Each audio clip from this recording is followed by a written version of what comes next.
Ito yung prayer of acceptance nila. Tapos yung po yung dalawang mga kamay. Umagit po kayo at yumuko. Sabihin niyo po ito ng buong puso. Amang Diyos, ako po'y nagpapasalamat sa iyo na sa gitna ng mga pagkakasala ko, pagkukulang, ay mahal mo pa rin ako. Ito po ako ngayon, tinatanggap ang pag-ibig mo. Nagbabalik loob sa iyo. Humihingi ng tawad sa mga kasalanang nagawa ko. Mula pagkabata hanggang ngayon. Hiningi ko po ng tawad ang aking mga lungkot, tampo, habag sa sarili, sama ng loob, inggit, galit, pagmumura, pagsisinungaling, at hindi pagpapatawad. Hiningi ko po ng tawad ang pag-inom ko ng alak, pagsusugal, paninigarilyo. Hiningi ko po ng tawad ang pagpapagamot ko sa mga albularyo, espiritista, fake healer, pyramid healer, psychic healer. Hiningi ko po ng tawad ang kawalan ng panahon sa iyo. Hiningi ko po ng tawad ang kakulangan ng pag-ibig sa iyo, kakulangan ng pagtitiwala, kakulangan ng pagsunod. Hiningi ko po ng tawad ang aking pagiging makasarili. Panginoong Hesus, ikaw ang tagapagligtas ko.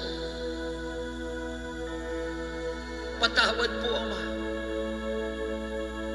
Ang lahat ng ito ay hindi ko nababalikan. Panginoong Hesus, pumasok ka sa puso ko ngayon.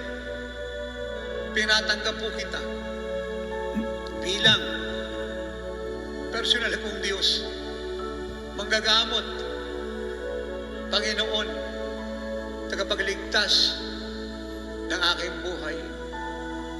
Hugasan mo ako ng iyong banal na dugo. Pagharian mo ng lubos ang buhay ko. Pangunahan mo ako sa lahat ng bagay at susunod ako sa iyo. Tinanggap ko na po, Ama, ang pagpapatawad mo. Wala na mga kasalanan mo. Nahugasan na ng dugo ng Panginoong Hesus. Malaya na ako. At dahil ako'y pinatawad mo, pinatatawad ko na rin ang mga tao na ako'y may inanakit, sama ng loob, galit, puot, at tampo. Pinatatawad ko na sila ngayon. Sige po, banggitin niyo yung mga pangalan ng mga taong pinapatawad ninyo. Banggitin niyo yung pangalan ng mga taong kayo po'y mayroong hinanakit. May sama ng loob, may tampo. Patawarin niyo po sila. Kung paano kayo pinatawad ng ating mabuting amang sama sa langit, ganun niyo po sila patawarin.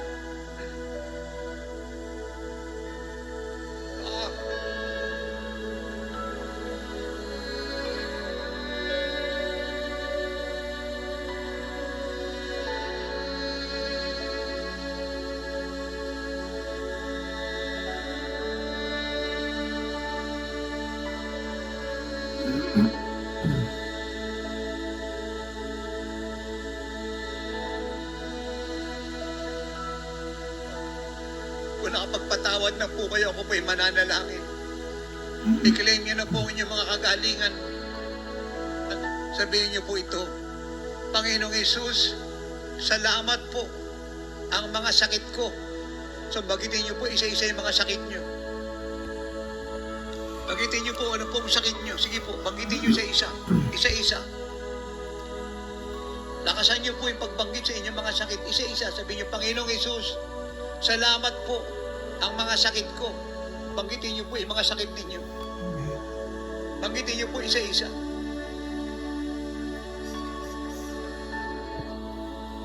Thank you, Jesus. Sabihin niyo, salamat po, Panginoong Jesus. Ang mga sakit ko ay kinuha mo na. Wala na siya sa katawan ko. Kinuha mo na siya. Sa mga sugat mo, ako'y magaling na. Taas niyo po yung dalawang kamay, ako'y mananalangin. Cancer, glaucoma, catarata, astigmatism, any eye problem, any pain in the eye, cyst tumor, diabetes, prostate cancer, UTI, bato sa bato, die, bukol sa atay, die, bukol sa baga, die, pneumonia, die, arthritis, I rebuke you. Mataas na acid reflux, I rebuke you. Be drained. Mga gas sa katawan, come out in Jesus' name. Espiritu ka ng pagka-paralyze, I rebuke you. Espiritu ka ng pagkabingi, I rebuke you. Espiritu ka ng pagkabulag, I rebuke you. Espiritu ka ng migraine, sakit ng ulo, lalamunan, bituka, ulcer, kapag, come out! In Jesus' name and never to return. Sakit sa buto, be healed. Leukemia, die. Terminal cancer, die.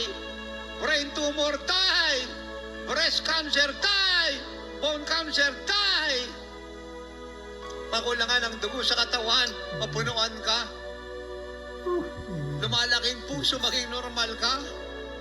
Mataas na kolesterol, be drained in Jesus' name. Infection sa ihi, I rebuke it. Mga sirang kidney, inutusan ko na mabuo.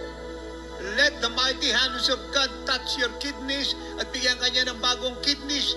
And the miracle of God, creative miracle, happen to your kidneys tonight in Jesus' name.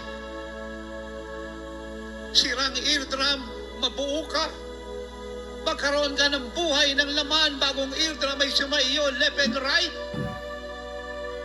Sore throat, I rebuke it. Sipon, bulag na trangkaso, I rebuke it. Spirit of fear, worry, anxiety, depression, I rebuke you in Jesus' name.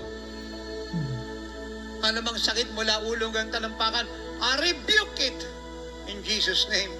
At dinideklara ko, lahat ay magaling na. I-wave niyo po yung dalawang kamay. Wave it. Wave it. I-wave niyo po yung dalawang kamay. Lahat po, hininga ng malalim. Inhale. Exhale. Inhale. Exhale.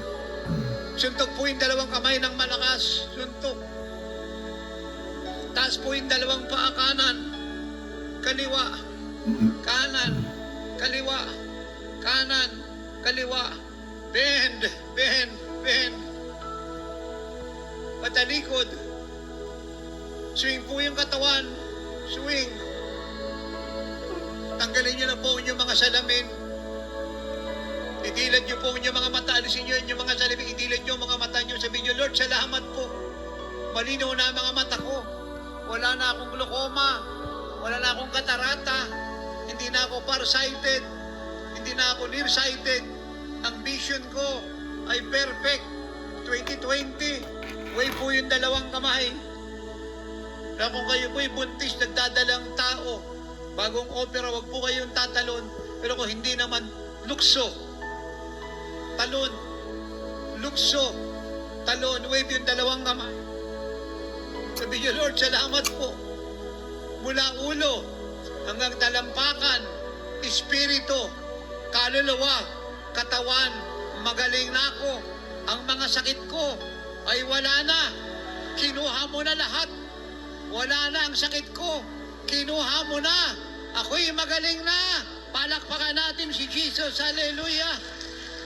Isa pang malakas na palakpak kay Jesus. Hallelujah. Praise God. So again, call me, message me. I want to hear from you. At lagi po tayong manalangin na lagi tayong mapuspos ng Holy Spirit at lagi tayong manalangin, laging dalawin ng Diyos ang ating mga pagtitipon ng mga event na ating ginagawa here in abroad ay katagpuin ng Diyos. Na naman po yung nararanasan nating inay, huwag tayong makontento dahil marami po pong ibibigay ang Diyos. Ask God for His unlimited visitation at bigyan niya tayo ng mga makabagong karanasan hindi pa po natin nararanasan. At huwag po natin kakalimutan ang panahong inyong kinabubuhay ang pinakadakila sa lahat. Mabuhay po tayong malinis, banal.